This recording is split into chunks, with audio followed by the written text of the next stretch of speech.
तेलंगाना में भी बीजेपी के प्रति समर्थन लगातार बढ़ रहा है। इस खेल में सबसे बड़ी नुकसान एमआईएम की हुई है, ओवैसी साहब की हुई है। अरे मेरे नाम पर, मजलिस के नाम पर तुमको इज्जत मिली और कांग्रेस ने तुमको खरीद लिया।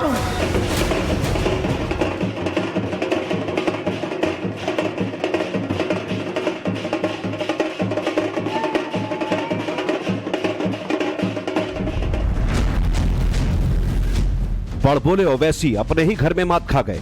कांग्रेस के करारे पंच से तेलंगाना में केसीआर हैट्रिक नहीं लगा पाए और कांग्रेस ने बीआरएस से सत्ता छीन ली और ओवैसी से उनका मुस्लिम वोट बैंक। यहां तक कि बीजेपी ने भी बड़ा उलटफेर करते हुए नंबर गेम में ओवैसी की पार्टी एआईएमआईएम को पीछे छोड़ दिया। मैं तेलंगाना की जनता और तेलंगाना के भाजपा कार्यकर्ताओं का विशेष आभार व्यक्त करता हूं। हर चुनाव में तेलंगाना में भाजपा का ग्राफ लगातार बढ़ रहा है। मैं तेलंगाना के लोगों को ये विश्वास दिलाता हूं कि बीजेपी आपकी सेवा में कोई कोर कसर बाकी नहीं छोड़ेगी। देखिए, लोग थक गए बीआरएस से, और ये भाजपा बीआरएस एक ही है, ये तो सबको समझ में आ गया। एमआईएम का क्या खतरनाक रोल खेला उन्होंने, वो भी समझ में आ गया। मुझे लगता है इस खेल में सबसे बड़ी नुकसान एमआईएम की हुई है, ओवैसी साहब की हुई है, क्योंकि ये जो गलत कदम उठाए नेशनल लेवल पे, उसकी असलियत और सच सबने पहचान लिया। देश के मुसलमानों का रहनुमा बनने चले ओवैसी तेलंगाना में अपना किला नहीं बचा पाए। कौम ने भड़काऊ भाईजान को ठुकरा दिया। मुसलमानों ने साफ कर दिया कि ओवैसी का भड़काऊ एजेंडा नहीं चलेगा। ओवरऑल मुस्लिम्स की अगर बात करें तो कांग्रेस को चुनने के पीछे क्या वजह है?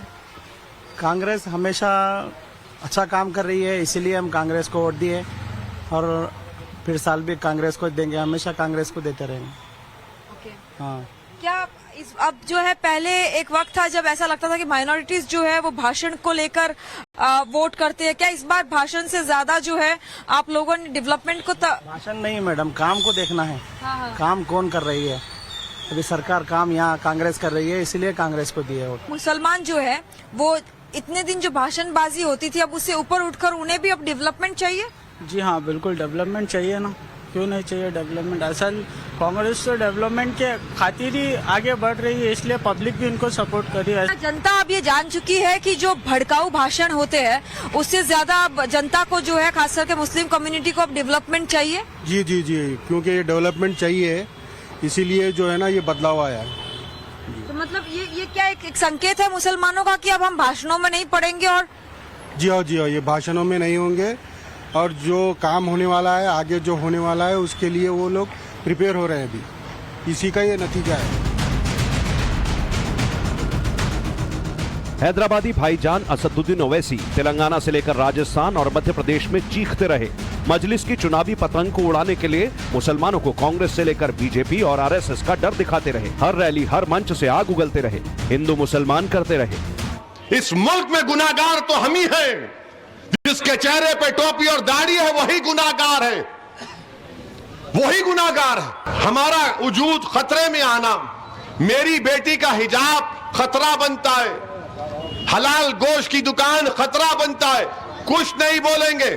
आज कुर्ता पैजामे पे आ गए, कल हमारे बुर्खे को निशाना बनाएंगे, कल हमारे हिजाब को निशाना बनाएंगे, कल हमारे घरों को निशाना बनाएंगे, क्योंकि नफरत इसी से शुरू होती है और खत्म नहीं होती है।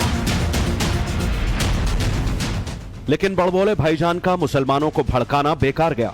मुसलमानों ने उनकी नफरती राजनीति पर कौमा या ब्रेक नहीं बल्कि फुल स्टॉप लगाकर शॉक दे दिया और तेलंगाना के मुस्लिम वोट बैंक का फिक्स डिपॉजिट कांग्रेस के नाम कर दिया।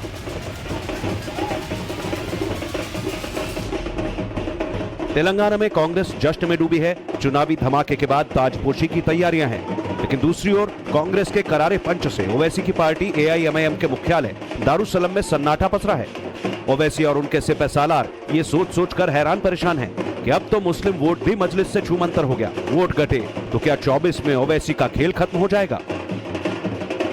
तेलंगाना की आवाम ने एक फैसला लिया है और हमको उस फैसले की इज्जत करनी चाहिए। यकीनन पिछले 10 साल में KCR की क़यादत में तेलंगाना में बहुत सी तब्दीलियां हुई, तरक्की हुई। हैदराबाद में उसका एक मुनफरिद मुकाम पैदा हुआ और चुनाव है, आवाम का फैसला है, उसकी हम इज्जत करते हैं। हमारे 9 विधानसभा से जहां पर वहाँ के वोटर्स ने हमको अपनी मोहब्बत से वोटों से नवाजा, 7 सीट पर तो हम अपनी कामयाबी को बरकरार रख सके, 2 पर नहीं जीत सके। इंशाल्लाह जहाँ जहाँ हमारी कोई कमजोरी है रही होगी उसका हम नोटिस लेंगे, उसके ऊपर काम करेंगे और जो खामी होगी उसको दूर करेंगे। ओवैसी को ऐसे नतीजे का खौफ पहले से ही सता रहा था। अपनी कई चुनावी रैलियों में वो ऐसा डर जाहिर भी कर चुके थे। आप देखना जब नतीजे आएंगे, वोटों का तनासुब आप देख लेना, उसके बाद आपको याद आएगा अरे हमको असदुद्दीन ओवैसी ने यह बात कही थी, मगर कहीं उस वक्त तक देर ना हो जाए। मुसलमानों की राजनीति करने वाले असदुद्दीन ओवैसी तेलंगाना में किंग मेकर बनने चले थे। कुछ भी कर लो, इंशाअल्लाह ताला तेलंगाना में ना बीजेपी बढ़ेगी ना कांग्रेस बढ़ेगी। लेकिन चुनाव में ओवैसी बेअसर साबित हुए। उन्होंने BRS के पक्ष में लगातार अपील की, ताबड़तोड़ जनसभाएं की, लेकिन इसके बावजूद तेलंगाना के मुसलमानों ने हाथ का साथ चुना। BRS को असदुद्दीन ओवैसी का साथ भी नहीं बचा सका।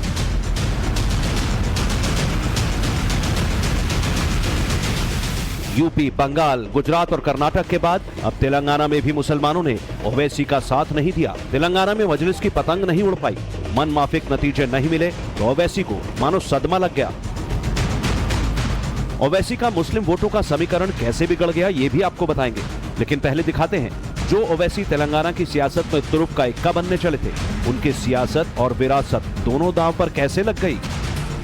ओवैसी ने तेलंगाना की 9 सीटों पर कैंडिडेट उतारे थे, लेकिन 7 कैंडिडेट ही जीत पाए और ओवैसी की पार्टी का वोट शेयर 1.94% रहा। 2018 के विधानसभा चुनाव में ओवैसी की पार्टी ने 7 सीटों पर जीत दर्ज की थी। हालांकि तब AIMIM का वोट शेयर 2.71% था। इन चुनावों में साफ दिख रहा है कि ओवैसी भाईजान पर अब तेलंगाना के मुसलमानों को भरोसा नहीं रहा। इसीलिए ओवैसी की पार्टी अपने गढ़ में भी कमाल नहीं दिखा पाई। वोट शेयर के मामले में AIMIM 2018 के रिजल्ट से भी पिछड़ गई। इतना ही नहीं, ओवैसी की पार्टी ऑल इंडिया मजलिस इत्तेहादुल मुसलमीन जो बुलंदी का दंभ भर रही थी, उसे बीजेपी ने भी चकनाचूर कर दिया। बीजेपी ने तेलंगाना में 8 सीटें जीती। बीजेपी का वोट शेयर 14% के करीब पहुंच गया, जबकि साल 2018 में हुए विधानसभा चुनाव में बीजेपी ने 6.98% के साथ सिर्फ 1 सीट हासिल की थी। ऐसे में ये बड़ा परिवर्तन है। भारतीय जनता पार्टी तेलंगाना में अच्छे प्रदर्शन किया है, अच्छे वोट परसेंटेज भी मिला है। 2018 लास्ट विधानसभा चुनाव में भारतीय जनता पार्टी लगभग 6.9% वोट मिला है। इस इलेक्शंस में 100% डबल होकर लगभग 14 से पार हो गए। इवन कांग्रेस पार्टी भी इतना वोटिंग परसेंटेज इतना बड़ा नहीं, हमारे को 100% वोट बढ़ा है और इसके साथ साथ हमारा 1 सीट था, अभी 8 सीट को हम पहुंचे। तेलंगाना चुनाव नतीजों पर अगर नजर डाले तो एक बात साफ पता चलती है कि कांग्रेस की जीत के पीछे M फैक्टर यानी माइनॉरिटी फैक्टर ने ज्यादा काम किया। लेकिन आखिर क्या कारण है कि वही माइनॉरिटी जो कभी असदुद्दीन ओवैसी को अपना बड़ा नेता मानती थी, उन्होंने अपनी शिफ्ट जो है वो कांग्रेस की तरफ कर ली। इसमें साफ पता चलता है कि माइनॉरिटीज ने जो है इस बार डेवलपमेंट का हवाला देकर कांग्रेस को चुना। अगर वोट शेयर पर नजर डाले तो 2018 में असदुद्दीन ओवैसी की पार्टी ने 2.71% की वोट शेयर हासिल की थी। वहीं अगर इस बार पर नजर डाले तो 1.94% वोट शेयर बता रहा है। यानी साफ है कि पिछले इलेक्शन के मुकाबले इस बार असदुद्दीन ओवैसी की पार्टी ने वोट बैंक में काफी कमी पाई है। वहीं अगर बीजेपी की बात करें तो पिछले इलेक्शन में बीजेपी ने 6.9% वोट शेयर हासिल किया था, वहीं इस बार जो है 13.8% हासिल किया है। यानी पिछले चुनाव के मुकाबले इस बार बीजेपी ने डबल गेन किया है। साफ है तेलंगाना में बीजेपी के रूट्स मजबूत हो रहे हैं, तो वहीं दूसरी ओर असदुद्दीन ओवैसी की पार्टी जो है उनका जो भरोसा है लोगों के प्रति, क्या वो खोता दिखाई दे रहा है? मुस्लिम वोट बैंक अपने पाले में कर कांग्रेस ने भले ही जीत हासिल कर ली, लेकिन हाई वोल्टेज चुनाव में बीजेपी के कटिपल्ली वेंकटरमण रेड्डी नए बाहुबली बनकर उभरे। तेलंगाना के सीएम केसीआर और कांग्रेस के सीएम उम्मीदवार रेवंत रेड्डी दोनों को कामारेड्डी सीट पर शिकस्त दे दी। उन्होंने 3000 से अधिक मतों से मौजूदा सीएम केसीआर को हराया। वहीं रेवंत रेड्डी इस सीट पर तीसरे नंबर पर रहे। जी, मैं उसको मामूली अभ्यर्थी जैसा देखा था, मामूली कैंडिडेट जैसा देखा था। उन दोनों को सीएम है, सीएम होने वाला है, सीएम है बोल के मैं नहीं देखा। मैं टीआरएस कैंडिडेट, कांग्रेस कैंडिडेट से लड़ रहा हूँ। मैं बीजेपी कैंडिडेट हूँ, मैं लड़ लिया। अपना आम आदमी पूरा अपन को सपोर्ट करा, जिताया और जीत लिया, बस उतना ही। इससे ज्यादा कुछ भी नहीं है। उन लोगों को वो सीएम है, ये सीएम है बोल के नहीं सोचा कभी भी। They are normal candidates. पूरे चुनाव में मदर ऑफ ऑल बैटल थी तेलंगाना की कामारेड्डी सीट। दो दिग्गजों केसीआर और रेवंत रेड्डी के साथ हुए मुकाबले में यहां से बीजेपी के उम्मीदवार कटिपल्ली वेंकटरमण रेड्डी ने जीत हासिल की। ये हमारा भारतीय जनता पार्टी का प्रत्याशी जो वेंकटरमण रेड्डी है, ये जॉइंट किलर है। साइमल्टेनियसली एक मुख्यमंत्री, लगातार 9.5 साल से इस राज्य का मुख्यमंत्री, अभी बनने वाला मुख्यमंत्री कहते हैं कांग्रेस वाले रेवंत, दोनों को हराना ये भारतीय जनता पार्टी, ये मॉरल बूस्टिंग ही नहीं, कार्यकर्ता के नाते। जो पिछले चुनाव में भी वेंकटरमण रेड्डी वहीं से लड़े हुए, तब से लेकर आज तक लगातार लोगों के बीच में काम करते हुए आए और मोदी जी का जितने भी योजना थे हर गांव पहुंचाए। ओवैसी के गढ़ में बीजेपी की ये हाई वोल्टेज जीत भी ओवैसी को अखर रही होगी। बीजेपी की लॉटरी लगने से भी ओवैसी को मिर्ची लगी होगी। नंबर गेम में बीजेपी से पिछड़ने का दर्द भी ओवैसी से बर्दाश्त नहीं हो रहा होगा, क्योंकि ओवैसी भाईजान पीएम मोदी पर हमला करते करते खुद को तेलंगाना चुनाव में दूल्हे के रूप में पेश तक करने लगे थे। मोदी की फोटो अब काम नहीं कर रही तेलंगाना में बीजेपी के लिए, तो मालूम हुआ कि असदुद्दीन की फोटो लगाए तो ही इनको कुछ फायदा होने की उम्मीद है। लगाओ प्यारे, जब मेरी फोटो तुम्हारी मोदी की फोटो काम में नहीं आ रही, मेरी फोटो तुम लगाने पर मजबूर हो गए, तो मालूम हुआ कि हम भी तुम्हारे दूल्हे भाई हैं। ओवैसी का ये गुमान धरा का धरा रह गया। तेलंगाना चुनाव में एक तरह से कांग्रेस और बीजेपी ने ओवैसी का किला ध्वस्त कर दिया। साफ नजर आ रहा है कि शहरी इलाकों में मुस्लिम वोटों में बीजेपी ने, तो ग्रामीण इलाकों में कांग्रेस ने सेंध लगा दी। और अब ओवैसी के विरोधी कहने लगे हैं कि मजलिस की पहचान वोट कटवा पार्टी के रूप में रह जाएगी। वोट कटवा की इसी पहचान से ओवैसी छुटकारा पाना चाहते थे, लेकिन जमात ने उन पर एतबार नहीं किया। मैं आपसे सवाल पूछना चाहता हूं, मेरे ऊपर 24 केस, ओवैसी जी के ऊपर कितने केस? एक भी केस नहीं। मेरे ऊपर ईडी, सीबीआई, जो भी एजेंसी है वो 24 घंटा मेरा पीछा करते रहती है। ओवैसी जी के पीछे कौन सी एजेंसी है? ना ईडी, ना सीबीआई, ना इनकम टैक्स। खुला रास्ता दे रखा है नरेंद्र मोदी जी ने। तो सवाल उठता है कि ओवैसी जी पे एक भी केस क्यों नहीं? ओवैसी जी की सदस्यता रद्द क्यों नहीं हुई?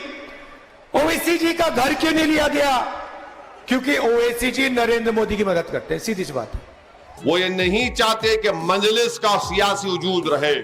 वो हरगिज इस बात को नहीं मानते कि मजलिस एक सियासी ताकतवर जमात बनती जाए। इसीलिए सब मिलकर एक ही कहते हैं कि असदुद्दीन ओवैसी मजलिस ये है। कांग्रेस के लोग ये कहते हैं कि मजलिस फलां की टीम है। नरेंद्र मोदी हैदराबाद को आते हैं, अमित शाह आते हैं तो कहते हैं स्टीयरिंग ओवैसी के हाथ में है। कांग्रेस के लोग आते हैं तो कहते हैं ये इनका भी टीम है। ओवैसी खुद को मुस्लिम राजनीति का बड़ा चेहरा मानने लगे थे और मुसलमानों को मजलिस के झंडे तले लाना चाहते थे। पिछले कुछ साल में इन्होंने लगभग हर राज्य में मुस्लिम वोट बैंक में अपनी पहुंच बनाई और कई राज्यों के चुनावी मैदान में अपनी पार्टी के कैंडिडेट्स को उतारा भी। मजलिस की अहमियत को समझिए आप। मजलिस से इतनी नफरत आखिर क्यों है?